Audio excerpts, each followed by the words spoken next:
ज़रूर करना।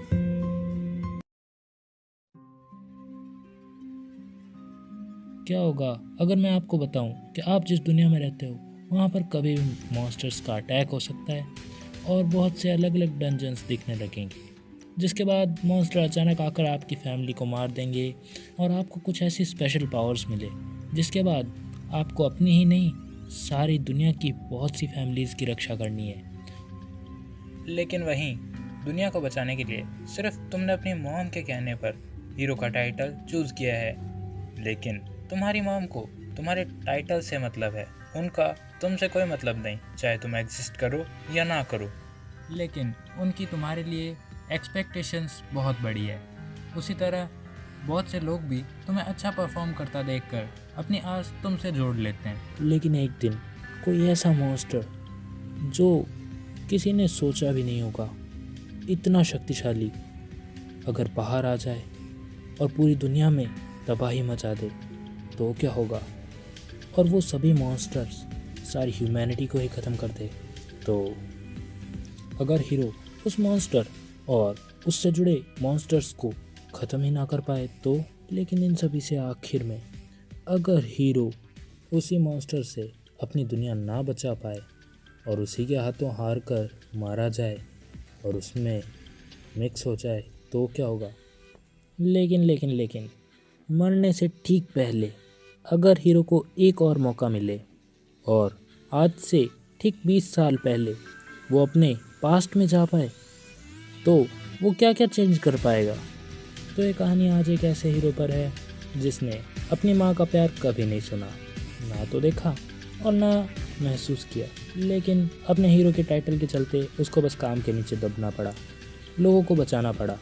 लेकिन उसे एक और मौका मिला, समय में 20 साल पीछे जाकर अपनी ज़िंदगी फिर से और अच्छी तरीके से स्टार्ट करने का, वो भी एक नई बॉडी और अपनी माँ के प्यार के साथ। तो क्या ये हीरो अब भी वही हीरो बनेगा जो ये पहले था या फिर करेगा कुछ नया? और क्या आज से 20 साल बाद आने वाले खतरे को रोक पाएगा हमारा हीरो? सवाल बहुत से हैं और जवाब है ओनली हमारी सीरीज़। तो जानने के लिए देखते रहिए, सुनते रहिए।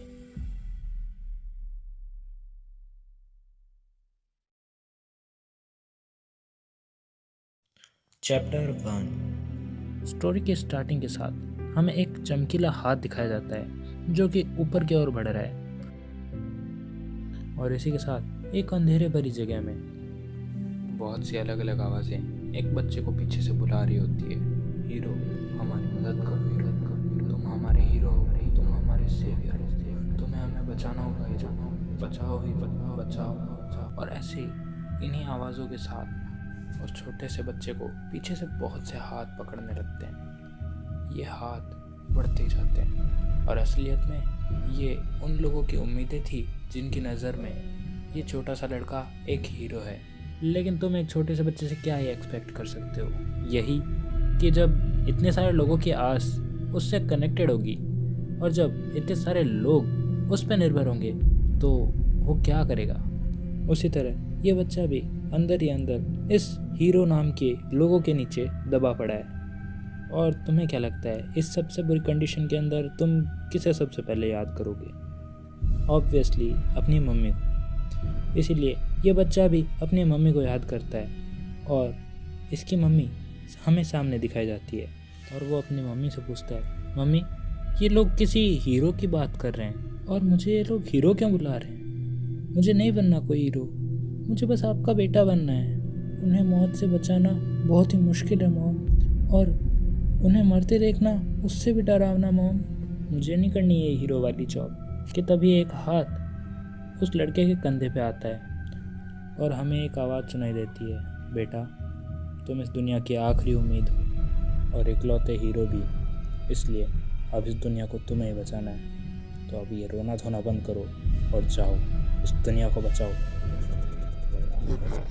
और इससे पहले कि वो छोटा सा बच्चा कुछ भी समझ पाता, उसे उसकी माँ धक्का दे देती है और इसी शौक और डिसबिलीफ के साथ वो बच्चा उस काले अंधेरे में गिरने लगता है और बहुत से चमकीले हाथ आकर उसे पकड़ने लगते हैं। और कुछ समय बाद वहाँ पर अंधेरा छा जाता है और बारिश शुरू हो जाती है।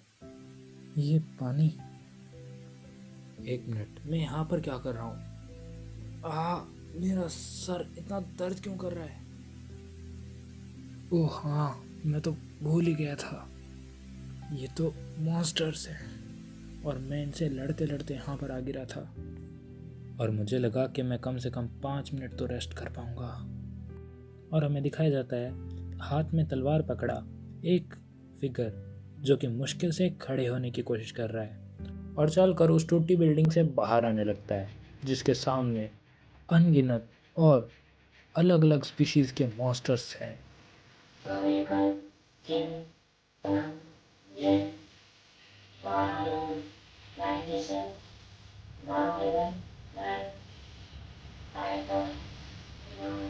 हमें ऐसी ही कुछ इन्फॉर्मेशंस दिखाई जाती है और ये बंदा और कोई नहीं, हमारी कहानी का हीरो किम संग जिन। एक मिनट, इसका मतलब कहानी का मेन कैरेक्टर ये है? अब जो भी है ठीक है, अब आगे देखते हैं क्या होता है।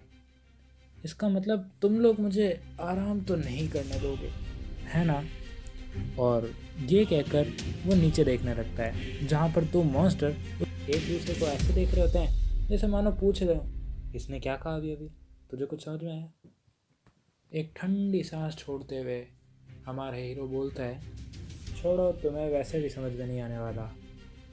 और इसी के साथ हमारा हीरो किम संग जिन अपना ऑरा रिलीज करने लगता है और इसका ये स्केरी लुक और ऑरा देखकर मॉन्स्टर्स की भी लिटरली फटी पड़ी होती है कि अब ये क्या करने वाला है। और इससे पहले कि वो कुछ समझ भी पाते, हमारा हीरो उस बिल्डिंग से एक जोर की छलांग लगा देता है और अपनी ब्लेड के साथ उन मॉन्स्टर्स के ग्रुप के बीच कूद जाता है। और अगले ही सेकंड हमें नेक्स्ट सीन में एक स्लैश से भरा पैनल दिखाई देता है जहां बहुत से खतरनाक मॉन्स्टर्स एक के बाद एक काटे जा रहे होते हैं। और इससे पहले कि इन सब को कुछ समझ में भी आता, हमारा हीरो एक उड़ने वाले मॉन्स्टर के सर पे पैर रख के जंप करता है और किसी कटर की तरह गोल गोल घूमते हुए अपनी सारी पावर्स उस ब्लेड में चैनल कर देता है, जिसके बाद आसपास से एक बहुत ही बड़े ब्लास्ट की आवाज़ आती है। और वो जगह जहाँ पर अभी कुछ सेकंड पहले बहुत से मॉन्स्टर्स खड़े थे, अब एक बड़ा सा गड्ढा और उसमें भरी पड़ी उन मॉन्स्टर्स की लाशें नज़र आती है। और इतनी सारी पावर्स और माना यूज़ करने की वजह से अब हमारा हीरो भी थोड़ा थका हुआ लगने लगा था, जिसके बाद वो लंबी लंबी सांसें ले रहा था और तभी उसे खून की खांसी भी आने लगती है। लेकिन तभी आसपास से एक बहुत तेज़ भूकंप का झटका आता है और एक बड़ा सा हाथ एक बिल्डिंग को तोड़ के रख देता है और ज़मीन कांपने लगती है और एक अजीब सी आवाज़ वहाँ गूंजने लगती है, तुम सच में इंसानियत के रखवाले होने के लायक हो। तुम्हारी शक्तियाँ बहुत ही खास है बच्चे। लेकिन ये एक अजीब सी आवाज़ एक बहुत बड़े मॉन्स्टर की थी और वो जो भूकंप का झटका था वो भी इसी मॉन्स्टर के चलने की वजह से आया था। लेकिन इतने बड़े मॉन्स्टर को देखकर हमारा हीरो सोच में पड़ जाता है, अब इसे कैसे हराऊं यार। लेकिन तभी वो मॉन्स्टर फिर से बोलता है, मैं फैफनियर खुद तुम्हें एक्नॉलेज करता हूँ और अपने शरीर का हिस्सा बनने के लिए वर्दी घोषित करता हूँ और अब मैं तुम्हें हराकर तुम्हारी सारी शक्तियाँ अपने शरीर के अंदर लूंगा। और ये सुनकर हीरो को कोई अच्छी फीलिंग तो बिल्कुल नहीं आ रही थी और वो सोचता है अब ये क्या करने वाला है। और इससे पहले कि हीरो कुछ भी समझ पाता, अगले ही पल वो फिर से किसी बिल्डिंग को तोड़कर उसके अंदर गिरता हुआ दिखाई देता है, जिसके साथ ही स्क्रीन पे एक अलर्ट दिखाई देने लगता है। इस बिल्डिंग में इतनी तेज़ी से गिरने की वजह से हीरो को बहुत सी चोटें आई थी और बहुत सी जगह से अब उसके खून भी निकलने लगा था। क्या आज का दिन इस धरती के लिए आखिरी दिन होगा इंसानियत का? और ये बड़ा सा मॉन्स्टर फैफनियर और भी बहुत से अलग अलग स्पीशीज़ और अलग अलग टाइप्स के मॉन्स्टर्स, चारों ओर तबाही, टूटी बिल्डिंग्स, ह्यूमन सिविलाइजेशन का नामो निशान तक नहीं। क्या ये मेरी हार है या इस दुनिया का खात्मा? लेकिन तभी हीरो के कान में कुछ अजीब सी आवाज़ें आने लगती है। मेरे बेटे, तुम इस दुनिया के हीरो हो, तुम्हें इसे बचाना होगा। हीरो, बचाओ हमें। क्या मजाक था वो सब। मुझे हीरो बनाया था, मैं एक भी आदमी को प्रोटेक्ट करने में कामयाब नहीं रहा। तो मैं हीरो कहलाने के लायक भी कैसे हुआ? मैं किसी को भी नहीं बचा पाया। आज ये सारी दुनिया ख़त्म होने वाली है। मैं पहले भी कुछ नहीं था और आज भी कुछ नहीं हूँ। और हीरो अभी अपनी बेबसी पर रिग्रेट कर ही रहा था कि बाय बाय इस दुनिया के एकलौते और आखिरी रखवाले। और इतना कहकर बिना कोई देर किए फैफनियर अपना पंच सीधा हीरो पर चला देता है। और ये तो बताने की भी ज़रूरत नहीं है कि हीरो के पास इस पंच को डॉज करने का कोई भी तरीका नहीं था, क्योंकि हीरो की फैटिग ऑलरेडी 98 पर जा चुकी है और हीरो की बॉडी भी काफ़ी डैमेज ले चुकी है। इसीलिए हीरो अब कुछ भी नहीं कर पा रहा था और सब कुछ अचानक धुंधला धुंधला दिखाई देने लगता है। अरे अरे ये क्या हो रहा है? जिसके बाद हीरो को फिर से अजीब अजीब सी आवाज़ें सुनाई देने लगती है। ओए ओए, ये उठ गया लगता है। और ऐसी ही कुछ आवाज़ों के बीच एक लड़का अपनी आंखें धीरे धीरे खोलने लगता है। अरे यार, ये फिर से क्या हो रहा था मेरे साथ? और अभी उस एक लड़के के ऊपर 4 लड़के खड़े थे, जिनमें से एक स्पाइकी बालों वाला लड़का बोलता है, ओए केम सो ह्यून, तूने तो डरा ही दिया था बे। ऐसे अचानक से बेहोश कौन होता है बे? हमें लगा तू मर गया कहीं। और इतना सुनकर ये छोटा सा बच्चा झटके से खड़ा हो जाता है। ये क्या तरीका है बे? किसी भूत की तरह खड़ा होकर हमें डराना चाहता है क्या? तभी वहाँ खड़ा दूसरा लड़का बोलता है, बॉस बॉस, कहीं इसके अंदर भूत आ गया होगा तो। और वहीं ये लड़का कुछ और ही सोच रहा होता है। 1 मिनट, ये कैसे हो सकता है? मेरे हाथ बिल्कुल सही है। ये रोशनी और ये साफ नीला आसमान। और पीछे खड़ा वो स्पाइकी हेयर्स वाला बंदा सोच रहा होता है, 1 मिनट, क्या सच में इसमें भूत है? लेकिन ये सिंपल स्वीट और मासूम सा दिखने वाला बंदा कहता है, इसका मतलब वो फैफनियर, वो एक ड्रीम था। और वो स्पाइकी बालों वाला बंदा सोच रहा होता है, लगता है इसके दिमाग का सच में कोई पुर्जा ढीला है। लेकिन वो मासूम सा बंदा फिर से कहने लगता है, फैफनियर बस एक। और इससे पहले वो लड़का आगे भी कुछ कह पाता, उसके आसपास खड़े 4 लड़कों में से एक लड़का बोलता है, ओए नींद में चलने वाले उल्लू, हो गया तेरा? और वो स्पाइकी बालों वाला बंदा बोलता है, तो चल अब तेरी इस नींद में चलने वाली बीमारी का इलाज ही कर देता हूँ। और भाई ये देखने से तो मुझे बुलीज लग रहे हैं, जो कि एक स्कूल के छोटे से बच्चे को पीटने की कोशिश करने वाले हैं। लेकिन यहाँ पर मामला थोड़ा अलग हो जाता है, क्योंकि 1 सेकंड पहले फैफनियर से लड़ाई कौन कर रहा था, ये हम सभी को पता है।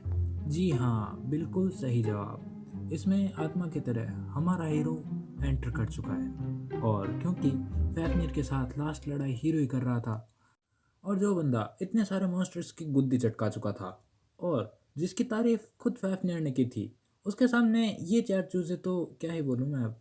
जिसके बाद अपना हीरो फिर से इनसे पूछने की कोशिश करता है, क्या तुम लोग सच में जिंदा? और इससे पहले कि हीरो कुछ भी कह पाता, वो मंदबुद्धि स्पाइकी बालों वाला लड़का हीरो के कॉलर पकड़ के उसे बोलता है, तो अपनी बकवास बंद कर और मार खाने के लिए तैयार हो जाओ। वैसे सच बताऊं तो मुझे नहीं लगता कि इनके साथ कुछ अच्छा होने भी वाला है। और वो स्पाइकी वाला लड़का इतना कहकर अपना पंच सीधा हीरो की तरफ चला जाता है। और हीरो के सामने जैसे ही उस लड़के का पंच आता है, हीरो उस पंच को डिफ्लेक्ट कर देता है, जिसे देख के वो स्पाइकी वाला लड़का भी हैरान हो जाता है, ये इसने कैसे किया? ये भी बस वो मन मन में ही सोच रहा था। लेकिन अपने हीरो का तो कुछ अलग ही हाल था, क्योंकि अपने बैटल एक्सपीरियंस की वजह से वो एक फ्यूरियस लुक के साथ अपना पंच सीधा उस स्पाइकी बालों वाले बंदे के गाल पे दे मारता है। और ये तो कहने की भी ज़रूरत नहीं है, क्योंकि स्पाइकी बालों वाले लड़के की शक्ल देख के पता चल रहा है कि उसको कितनी ज़ोर की पड़ी है। और पंच इतना पावरफुल था कि वो स्पाइकी बालों वाला लड़का जो कि हीरो के ऊपर बैठा था, वो अभी साइड में जाके गिरा हुआ था। और यह सब देख के इन तीनों के ऊपर तो जैसे मानो कि बिजलियों का पहाड़ गिर पड़ा था। जिसके बाद इन तीनों का प्लान तो हीरो से दूर रहने का ही था, क्योंकि इनकी एक्स्ट्रा फट चुकी थी। वहीं हीरो मन ही मन सोच रहा होता है, अरे यार मैंने एक्स्ट्रा पावर लगा दी क्या मारने में। अरे हेलो, सॉरी यार, वो गलती से ज़्यादा लग गई होगी। वो मेरा बस हाथ थोड़ा स्लिप हो गया था। लेकिन स्पाइकी वाला वाला वो लड़का फिर से हीरो की बात को इंटरप्ट करते हुए कहता है, किम सू ह्यून, साले कुत्ते को मैंने, आज तुझे मैं जिंदा नहीं छोड़ूंगा। और सच कहूँ तो इसका सूजा काल देख के मुझे बहुत हंसी आ रही है। फालतू में कहानी के मेन हीरो को छेड़ रहा था, अब ले मज़ा। बट स्टिल चलो कंटिन्यू करते हैं। आज तुझे मैं जान से मार दूंगा। और इतना कहकर ये गुस्से में अपने सूजे मुंह के साथ हीरो को मारने के लिए बढ़ ही रहा होता है कि तभी इन्हीं की टीम का एक लड़का बोलता है, बॉस बॉस भागो, पुलिस आ गई, पुलिस आ गई है, पुलिस भागो यहाँ से। और वो स्पाइकी हेयर्स वाला बंदा बोलता है, क्या इस टाइम पे पुलिस। और तभी वहाँ पुलिस के सायरन बजने लगते हैं और ये देख के वो यहाँ से दुम दबा के भागने लगता है। लेकिन जाते जाते वो कहने लगता है, साले किम सू ह्यून, तू स्कूल में तो आ, तुझे वहाँ ही बताऊंगा मैं। और किसी पुरानी मूवी के क्लासिक थर्ड ग्रेड हारे हुए विलन की तरह ये भी जाते जाते धमकियाँ देते हुए जाने लगता है और अपना हीरो वहीं बैठे बैठे चुपचाप उन्हें जाते हुए देखता रहता है। लेकिन अगले सेकंड उसके दिमाग में एक डाउट आता है, किम सू ह्यून, पर मेरा नाम तो किम संग जिन है। पता नहीं यहाँ पर लोग कैसे आ गए अचानक से, और इन लोगों को हुआ क्या है। और वो आउच आउच की आवाज़ें निकालते हुए कहता है, यार यहाँ पर चल क्या रहा है, कुछ तो गड़बड़ है यहाँ पर। और वो लोग कौन थे जिन्होंने मुझे मारा। और यही सब सोचते हुए वो धीरे धीरे खड़ा होने लगता है, जिसके बाद वो आसपास कुछ ढूंढने लगता है, जहाँ पर उसे एक फ़ोन गिरा हुआ दिखाई देता है, जिसके पास जाकर हीरो उसे उठाते हुए कहता है, ये फ़ोन का इतना पुराना मॉडल यहाँ पर क्या कर रहा है। ये मॉडल तो लगभग 20 साल पुराना है शायद, लेकिन दिखने में तो एकदम नया लग रहा है। और उस फ़ोन की स्क्रीन को साफ़ करने लगता है, लेकिन उसे फ़ोन की स्क्रीन में कुछ ऐसा दिखाई देता है जिसकी वजह से वो बहुत ही शॉक में चला जाता है। और अब तो हीरो के मुंह से एक वर्ड भी नहीं निकल रहा था, क्योंकि उस फ़ोन की स्क्रीन में दिखने वाला चेहरा उसका नहीं था। और हीरो एक ही क्वेश्चन पूछता है, ये कौन है। सो दोस्तों, चैप्टर 1 हो चुका है ख़त्म और चैप्टर 2 जल्दी आएगा। और अगर अच्छा लगा तो लाइक शेयर ज़रूर करना और कमेंट्स में ज़रूर बताना कि कैसा लगा तुमको। और चैप्टर 2 के लिए थोड़ा सा इंतज़ार और थोड़ा सा सपोर्ट ज़रूर दिखाना दोस्तों।